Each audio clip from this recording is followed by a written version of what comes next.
आज हम लोग जिस सेक्शन को देखने जा रहे हैं ये PHP ऊप्स PHP का नेक्स्ट वीडियो होगा, जो कि इस सीरीज़ का लगभग लास्ट वीडियो होगा। इसके बाद हम एक वीडियो और बना के लाएंगे जिसमें आपको ऊप्स से डेटाबेस कनेक्टिविटी करके दिखाएंगे कैसे प्रोजेक्ट वगैरह हम इंप्लीमेंट करते हैं। ठीक है, तो ये बहुत ही इंपॉर्टेंट वीडियो होने वाला है जिसका नाम है नेम स्पेस।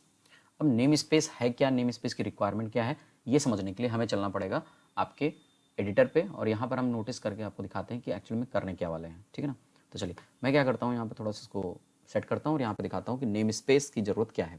तो इस सिनेरियो को समझने के लिए हम क्या करेंगे, एक फ़ाइल बनाते हैं जिसका नाम है, एक फ़ाइल बना लेते हैं, दो फाइल बनाते हैं एक्चुअली में, test1.php।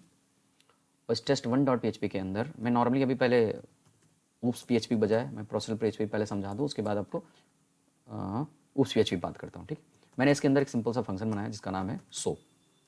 ये फंक्शन किसके अंदर है, ये फंक्शन लिखा गया test1 फाइल के अंदर। इसको मैं बंद करता हूँ अभी के लिए, test1 फाइल के अंदर। यहाँ पर एक सिंपल सा मैसेज देता हूँ, लिखता हूँ test1 सो।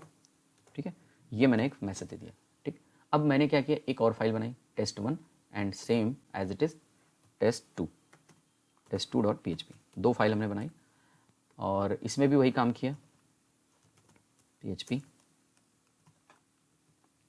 फंक्शन यहाँ लिखा सो, इसमें भी सेम बना दिया। और ये मैंने बना करके क्या कर दिया, इको सेम टू सेम, बस ये लिख दिया test2 सो, जिसे हम आइडेंटिफाई कर सके कौन सा फंक्शन कॉल हो रहा है। ठीक है, अब रिक्वायरमेंट हमारी कंडीशन क्या बन रही है वो समझने वाली बात है। एक्चुअली में हुआ क्या, दो मैंने फाइल बनाई test1 test2 नाम की, दोनों ही फाइल के अंदर मैंने फंक्शन बनाया जिसका नाम क्या है सो है। अब मैंने क्या किया, इस फाइल के अंदर इत्तेफाक से मैंने क्या किया, इन फाइल को इंक्लूड कर लिया। अब आप देखेंगे ज़रा, जब मैंने फाइल को इंक्लूड किया, नाम था test1.php और सेम उसी तरीके से मैंने दोनों फाइल को इंक्लूड कर दिया। फाइल का नाम रखा 2 और जब मैंने इसको कॉल किया लिखने के बाद, इसका एक फंक्शन था जिसका नाम था सो।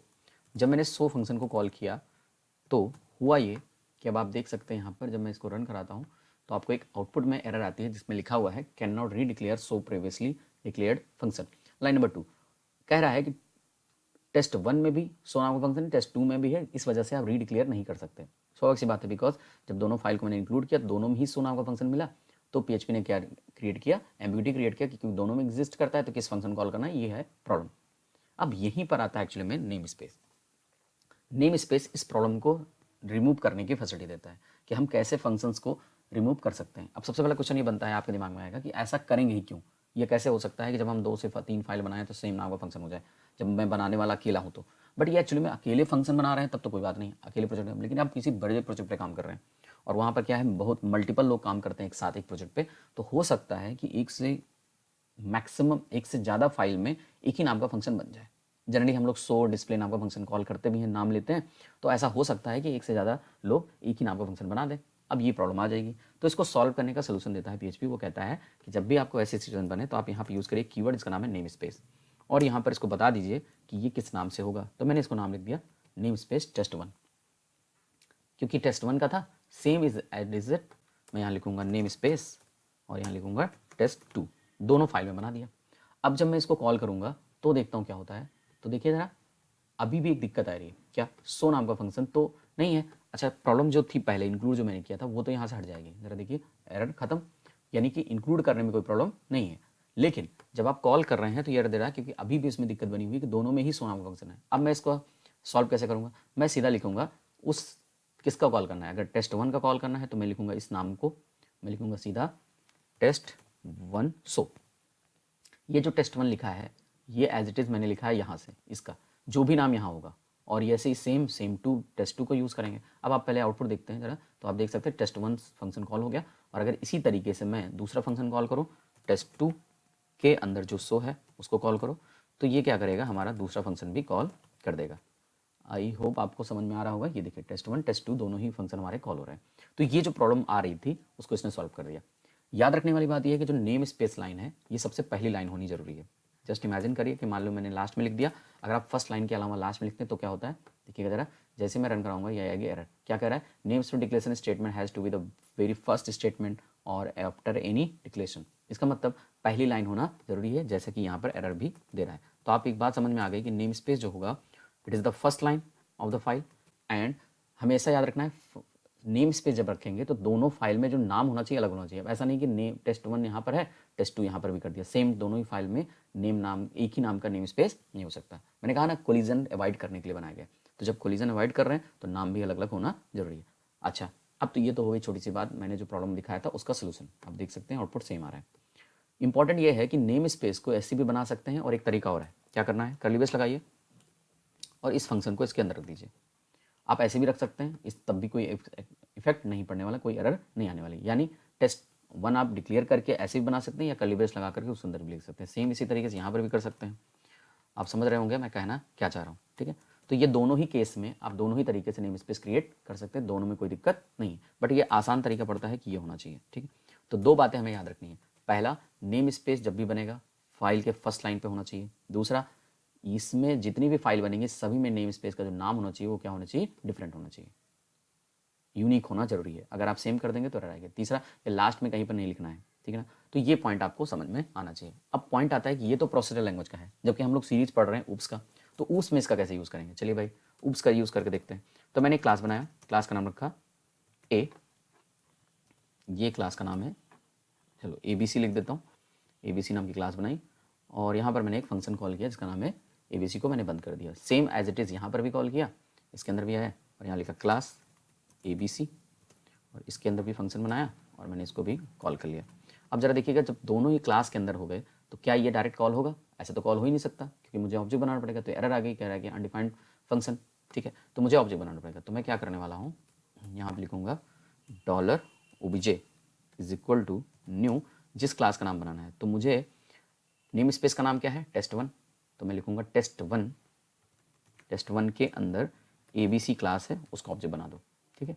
अब मैं अगर कॉल करता हूँ $obj के अंदर सो फंक्शन को, तो मुझे आउटपुट जो मिलेगा आप देख सकते हैं यहाँ पर टेस्ट1 का ऑब्जेक्ट आउटपुट मिलेगा, क्योंकि मैंने टेस्ट1 क्लास का ऑब्जेक्ट बनाया है। अगर मैं सेम एज इट इज़ ये मैं कॉपी करता हूँ और यहाँ पर बनाता हूँ टेस्ट2 का ऑब्जेक्ट, और टेस्ट2 का ऑब्जेक्ट उसके अंदर भी क्लास सेम है, यहाँ पर 1 कर लिया क्लास, इसका भी सेम कर लिया।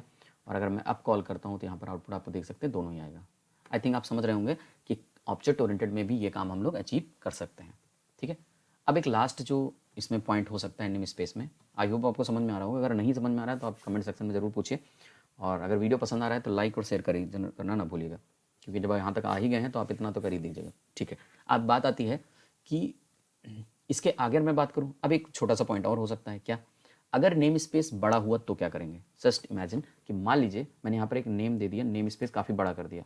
इमेजिन करते हैं सर्विस एक लिख दिया, कौशल लिख दिया, PHP लिख दिया, ऐसा करके जो कुछ बड़ा सा नाम आ गया, और उसके अंदर टेस्ट2 आ गया। अब ये नाम जो है मुझे हर जगह यूज़ करना पड़ेगा, यानी अगर मुझे ऑब्जेक्ट बनाना है तो मुझे सेम यही चीज़ यहाँ पर भी लिखनी पड़ेगी। कहाँ गया, ये रहा 2 में। तो मैं क्या करने वाला हूँ, 2 में भी यही करूँगा, कॉपी करता हूँ, मुझे कॉल करना होगा। तो अगर मैं ऐसे लिखता हूँ तो एरर आएगी, देखो ज़रा, क्योंकि नेम स्पेस हट गया। तो मैं क्या करने जा रहा हूँ, 2 में मैं यहाँ पे लिखूँगा, पूरा नाम लिखना पड़ेगा। अब आप देखेंगे तो यहाँ पे प्रोग्राम सही चल रहा है। बट प्रॉब्लम क्या हो रही है कि मुझे इतना बड़ा नेम स्पेस यूज़ करना पड़ रहा है। अगर नेम स्पेस काफ़ी बड़ा नाम हो जाए तो क्या करें, तो मुझे क्या करना पड़ता है इस केस में, अगर नाम आपको बड़ा लगे तो क्या करिए, इस नाम को आप एलियास के रूप में यूज़ कर सकते हैं, यानी इसको छोटा कर सकते हैं। कैसे, आपको सबसे पहले क्या करना है, ये एज इट इज़ यहाँ तक, जहाँ तक आपको लगता है कि मुझे एज इट इज़ यूज़ करना है, उस पूरे को उठाइए, यहाँ से भी हटा देते हैं इसको भी, और यहाँ पे देखिए मुझे एलियास बनाना है। तो एलियास बनाने के लिए एक कीवर्ड होता है जिसका नाम है यूज़ कीवर्ड। तो मैंने लिखा यूज़ दिस, यानी इस नाम को एज मैं यूज़ करना चाहता हूँ टेस्ट2 के नाम से, यानी पूरा नाम, ठीक है। अभी एक चीज़ और रह गया है, वो है टेस्ट2, यहाँ भी ले लो, क्योंकि मुझे पूरा नाम लेना है। ध्यान समझिए, इस पूरे को हमने क्या माना है, टेस्ट2 माना है। तो जहाँ पर मैं टेस्ट2 लिखूँगा वहाँ पर ही अपने आप आ जाएगा, ठीक है ना। चलिए भाई, ओके, यहाँ पे लगाया टर्मिनेटर, अभी ठीक है। और ये मैंने क्या बोला, जो ये पूरा नाम है एक्चुअली में यहाँ से लेके यहाँ तक को मैंने एक नाम दिया, एलियास कर दिया एज टेस्ट2, यानी इस पूरी लाइन को क्या मानेगा, टेस्ट2 मानेगा। तो अब जब मैं यहाँ टेस्ट2 लिखूँगा, इसका मतलब है ये पूरा जो नाम है वो ऑटोमेटिक रिप्लेस हो जाएगा यहाँ पर, यानी मैं बार बार ये पूरा इतना बड़ा नाम लिखने की ज़रूरत नहीं है। आप देख सकते हैं आउटपुट अभी भी सेम आने वाला है। अगर मैं यहाँ पर एक इम्पॉर्टेंट बात ये है, यहाँ लिखिएगा, ध्यान से दीजिएगा कि जब हम लोग नाम लिख रहे हैं तो यहाँ गलती से भी ये मत लगा दीजिएगा। क्यों, क्योंकि यहाँ पर अगर आप लगाते हैं तो आप नोटिस करिएगा जरा, एरर आएगी। ये देखिए अनएक्सपेक्टेड, इसका मतलब ये है कि केवल हमें इसके पहले तक ही लेना है, ठीक है। क्या मतलब हुआ, यहाँ देखिए, नाम जो लिखा है मैंने इतना ही लिखा है, तो इसके बाद जो है स्लैश नहीं है। इसलिए याद रखना है कि जब हम लोग नाम लेंगे तो पूरा नाम एज इट इज़ लेना है। एज इट इज़ लेने के बाद मैंने इसको असाइन कर दिया। अब आप इसको किसी भी नाम से कर सकते हैं, जिस नाम से करेंगे उसी नाम को यहाँ पे लिखना है। ये रन टाइम में ऑटोमेटिक ये चीज़ यहाँ रिप्लेस हो जाएगी इस नाम से, ठीक है। तो ये था हमारा नेम स्पेस की ज़रूरत क्या है, रिक्वायरमेंट क्या है, नेम स्पेस बनाते कैसे हैं, और नेम स्पेस को हम रीनेम कैसे कर सकते हैं अगर ये बड़ा हो तो। अब इसकी हमें ज़रूरत कहाँ पड़ने वाली है, आपने देखा होगा कई सारी लाइब्रेरी फाइल्स अगर आप डाउनलोड करते हैं पीडीएफ जनरेट करने के लिए, या फिर ओटीपी जनरेट कराने के लिए, या फिर कोई एसएमएस भेजना है, या फिर आप ईमेल भेजना चाहते हैं, तो ऐसे किसी भी एपीआई को आप डाउनलोड करते हैं तो आपने नोटिस किया होगा कि वहाँ पर हम यूजिंग नेम स्पेस को एज इट इज यूज़ करते हैं। तो ये था एक्चुअली में आज का वीडियो, जो कि काफ़ी इंपॉर्टेंट है, काफ़ी जगह सर्च किया जाता है, इंपॉर्टेंट है वीडियोज़ में, और दूसरा इंटरनेट व्यू में काफ़ी पूछे जाते हैं। What is namespace and what are the requirement of namespace. I hope आपको समझ में आया होगा। अगर वीडियो पसंद आया है तो चैनल को सब्सक्राइब करना, लाइक करना ना भूलें, और अपने दोस्तों को शेयर जरूर करिए। Thanks for watching.